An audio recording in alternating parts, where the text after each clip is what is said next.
Welcome back to Transcendent. We are starting on chapter 12. Whoop, whoop. We left off of chapter 11, where she is now in New Orleans with Cassie the Oracle and Jean-Baptiste, who had plucked her from the water all those years ago. And now she's done taking a nap. And now we're back. Chapter 12. Woohoo! When I woke up, the sun had moved considerably through the sky. My dirty clothes were clean and folded, sitting on the nightstand by my bed. I sat up and stretched, finally feeling fully recharged. I put the clothes into my backpack. I then ran my fingers through my hair to get the sleep-induced tangles out. Walking into the living room, I saw Jean-Baptiste's massive bulk sitting on one of Cassie's dainty couches. It kind of looked like a normal-sized adult trying to sit on children's furniture. It was pretty absurd looking, so I giggled, which caught his attention. He looked over at me, and one of his big smiles spread across his face. "You have a good rest, Cher?" I told him I did. And then Cass walked out of the kitchen, drinking a cup of what smelled like peppermint tea. I asked if I could have a snack, and she pointed to a basket full of fruit on the coffee table. I grabbed an apple and sat down next to Jean-Baptiste. Then I looked over at Cass and asked, "So what's the plan? Am I staying here with you?" Cass, taking a sip of her tea, sat down on the couch across from Jean-Baptiste and I. "You can stay here for a little while, but the fewer things that tie you to Ruby, the safer she'll be. We don't want her implicated in your disappearance." No, I didn't want Ruby tied to my disappearance and death, not after everything she did for me. "A friend of mine told me of a man up in Toronto that will take you in and keep you safe." I had hoped that I could stay in New Orleans with them. "Is he legit? Will he really be able to keep me safe?" I asked. I then took a bite out of my apple to hide the disappointment and uneasiness on my face. I didn't want to seem ungrateful. "My friend vouched for him, and I had a vision about you in Canada, so..." She trailed off with a shrug. Jean-Baptiste saw the uncertainty on my face. "We wouldn't send you to someone we didn't feel comfortable with, Cher. If Cass saw you in Canada, then that's where you should go." I nodded reluctantly, taking another bite of the apple. The rest of the afternoon we sat and talked. Cass and Jean-Baptiste reminisced about the mischief and adventures that they and Ruby had gotten into when they were growing up, while I managed to finish off the entire bowl of fruit. It was nice just to sit back and talk about normal things. Around 7 o'clock, we all declared that we were hungry, so we left Cass's place and walked to one of Jean-Baptiste's favorite restaurants. The food was delicious, the atmosphere was fun, and the company was good. Everything was going well. There was even a band playing that was lively and entertaining. It kept the mood light. After the bill was paid, we walked out into the beautifully temperate evening. The sun had already set, and the old-fashioned street lights were on, bathing the streets in an orangey glow. We stayed away from the rowdy streets full of reveling tourists and kept to the quiet back streets. Just as we passed an alley between two old homes, Jean-Baptiste and I froze, and my scalp started to tingle. We both felt it. Shades. A whole bunch of them, too. A few emerged from the shadows in the alley, and then a whole group of them came around the corner ahead of us. They dripped with menace as they walked towards us down the sidewalk. Cass and Jean-Baptiste closed ranks around me. The shade stopped walking when one of them held up his hand and came forward. I recognized him as the Sid Vicious wannabe from the diner. "What do you want with us, Fett?" Cass challenged. I saw that Jean-Baptiste was just as surprised as I was that she knew its name. "We have no quarrel with you, Oracle.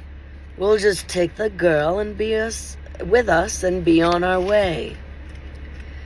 Jean-Baptiste pushed me behind him to shield me. Cass stepped forward.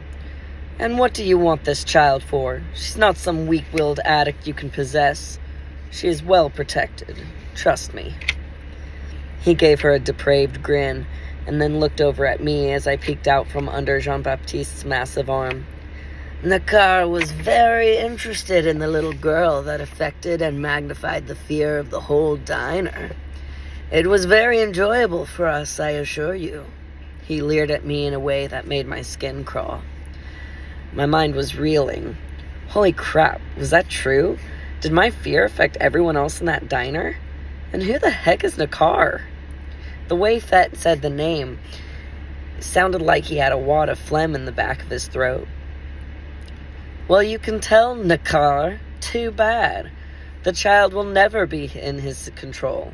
I can promise you that. She said it pointedly, letting everyone know that she had seen that in my future. It made me feel better, but it pissed Fett off. His confident leer quickly morphed into an ugly snarl. We'll see about that, he spat out. He made a motion with his hand, and the shade started moving towards us again, only quicker this time. Jean-Baptiste pushed me back as he charged the oncoming horde. He picked up one of the charging shades, lifted it in the air, and threw it into the alley like a rag doll. He roared for us to run as he continued fighting back the shades. Cass grabbed my hand and led me in the opposite direction of the melee. A couple of the shades must have managed to get past Jean-Baptiste, because I could hear their footsteps following after us. Cass and I ran as fast as we could as she led us down to Bourbon Street, hoping to lose them in the crowd. Weaving through the people for a couple blocks, we then cut down Toulouse Street and found an empty alleyway. We stopped to catch our breaths. Cass puffed out. Come on, we have to get back to my apartment. She started off again, pulling my hand so I'd follow after her.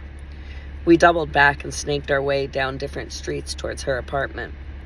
My lungs were burning by the time we reached the back of her building. We need to get you out of the city.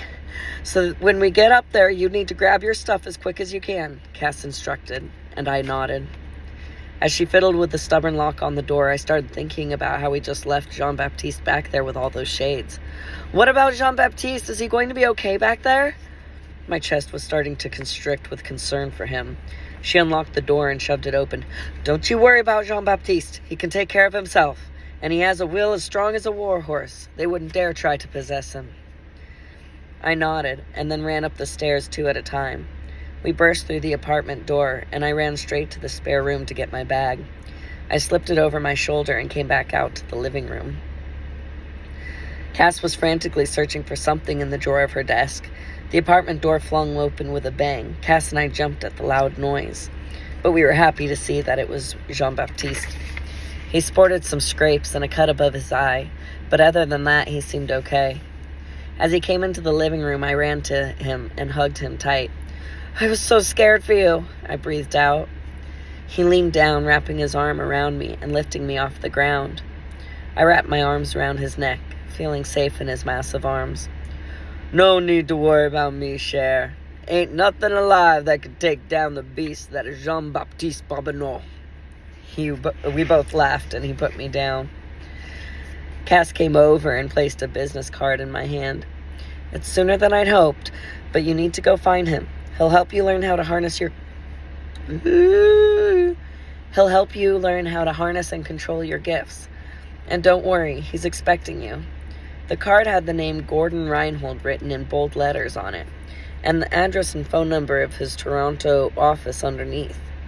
On the top right corner was a symbol of a tree whose branches and roots were intertwined in a kind of Celtic knot,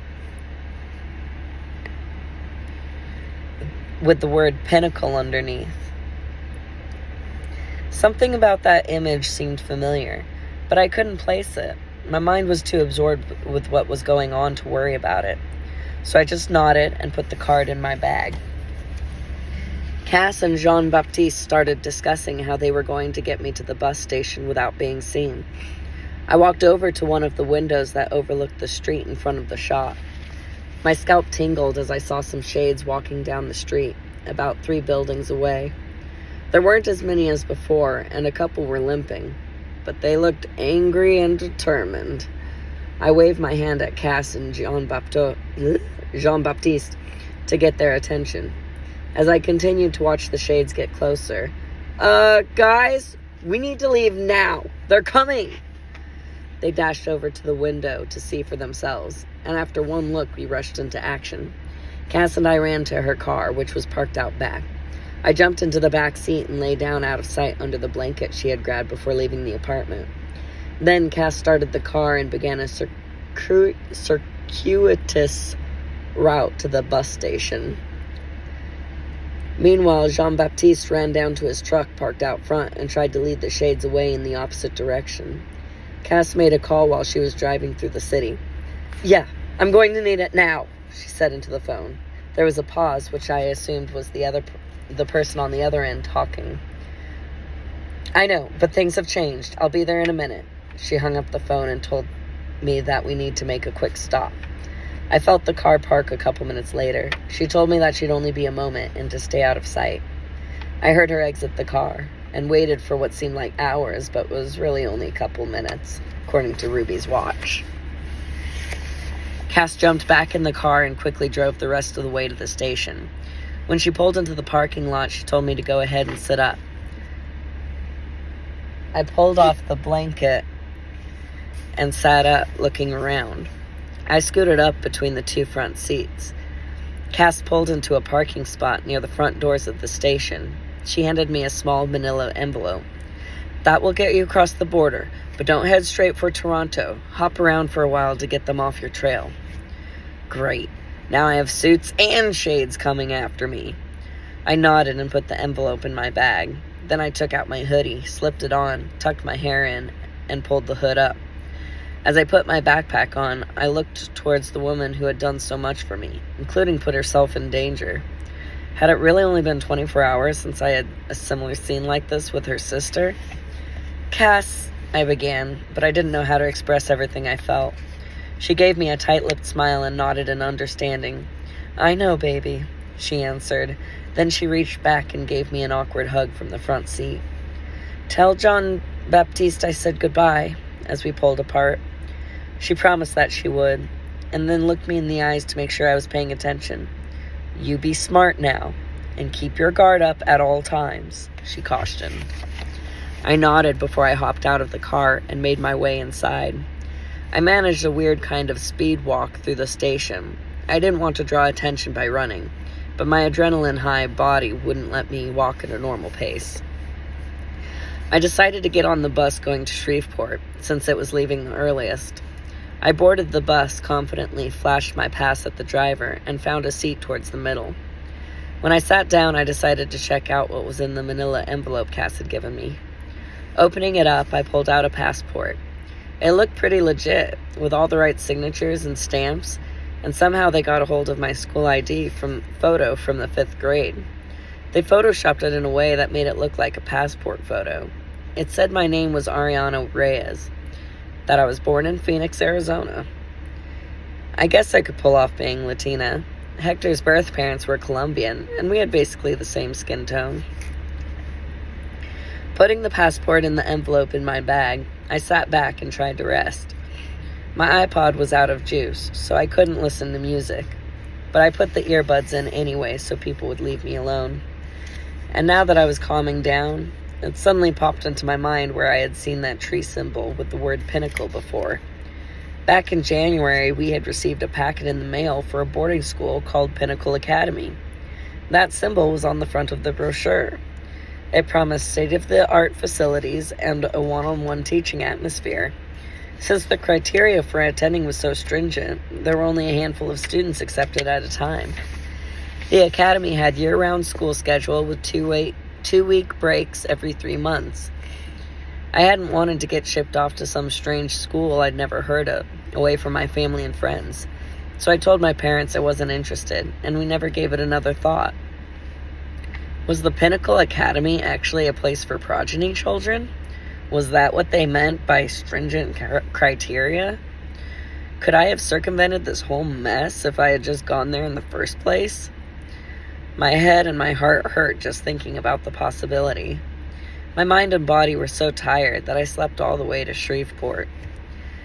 After Shreveport, I decided to go to Houston. I then zigzagged around Texas, sleeping on the overnight legs. When I got to Tyler, I figured the shades lost my trail, so I decided to pick up some things at the local Buy Mart Buy more. Check. At the local Buy Mart before I continued on towards Canada. That's when I went on one of their floor model computers and looked up the Savannah Tribune online. I wanted to see if there was anything in there about me. I saw an article about my disappearance and how the police suspected foul play, since there were witnesses saying that they saw a girl of my description running through the streets right before I disappeared. There was nothing about Ruby, so that was good. Then an article written 2 days later talked about how they had found my remains in the same canal that I had been found in several years earlier. That was very poetic in a macabre way, Ruby, I thought to myself. When I saw my own obituary, which confirmed that everyone back home thought I was dead, it was a hard pill to swallow.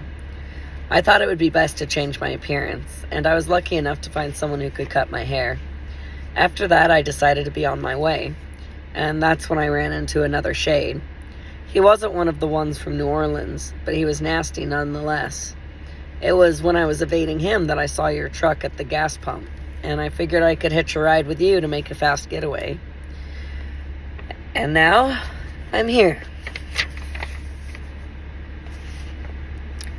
That was the end of chapter 12. Remember, she's driving in the truck with Adam, and she's telling him her whole life story, and she just finished. We're back up to present time, so to speak.